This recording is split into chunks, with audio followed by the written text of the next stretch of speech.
മഞ്ചേശ്വരം കുഞ്ചത്തൂരിലെ തുമിനാട് ലക്ഷം വീട് സങ്കേതത്തിലെ വൈദ്യുത തൂണിൽ വീണ മരം മുറിച്ച് നീക്കം ചെയ്യുന്നതിനിടെ മരം ദേഹത്തേക്ക് വീണ് തൊഴിലാളിക്ക് ദാരുണാന്ത്യം. ഉത്തർപ്രദേശ് സ്വദേശിയായ വീരേന്ദ്രയാണ് മരിച്ചത്. കുഞ്ചത്തൂരിലെ തുമിനാട് ലക്ഷം വീട് സങ്കേതത്തിൽ വൈദ്യുതി തൂണിൽ വീണ മരം മുറിച്ച് നീക്കം ചെയ്യുന്നതിനിടെയുണ്ടായ അപകടത്തിൽ മരം ദേഹത്തേക്ക് വീണ് തൊഴിലാളിക്ക് ദാരുണ മരണം. ഉത്തർപ്രദേശ് സ്വദേശിയായ വീരേന്ദ്രയാണ് മരിച്ചത്. മരം മുറിച്ചു മാറ്റുന്ന ജോലിക്കിടെ സമീപത്ത് ജോലി ചെയ്തിരുന്ന വീരേന്ദ്രയുടെ ദേഹത്തേക്ക് മരം വീഴുകയായിരുന്നു. ഗുരുതരമായി പരിക്കേറ്റ തൊഴിലാളിയെ ഉടൻ തന്നെ ചികിത്സയ്ക്കായി ആശുപത്രിയിൽ പ്രവേശിപ്പിച്ചുവെങ്കിലും ജീവൻ രക്ഷിക്കുവാനായില്ല.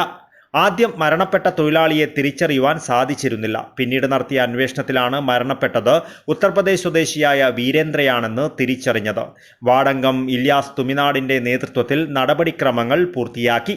തുടർന്ന് മൃതദേഹം വിമാനമാർഗം ഉത്തർപ്രദേശിലേക്ക് കൊണ്ടുപോകുന്നതിനുള്ള ക്രമീകരണങ്ങളും ഏർപ്പെടുത്തി.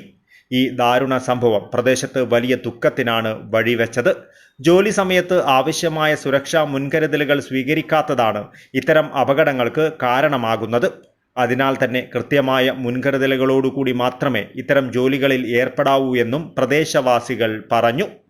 അബ്ദുൽ-റഹ്മാൻ ഉത്യാവർ, ന്യൂസ് ബ്യൂറോ, മഞ്ചേശ്വരം. കേരളത്തിലെ ഏറ്റവും വലിയ ടൈൽസ് ആൻഡ് സാനിറ്ററി വെയർ വിൽപ്പനക്കാരായ ABC group, ABC sales corporation, BC road, Kasaragod.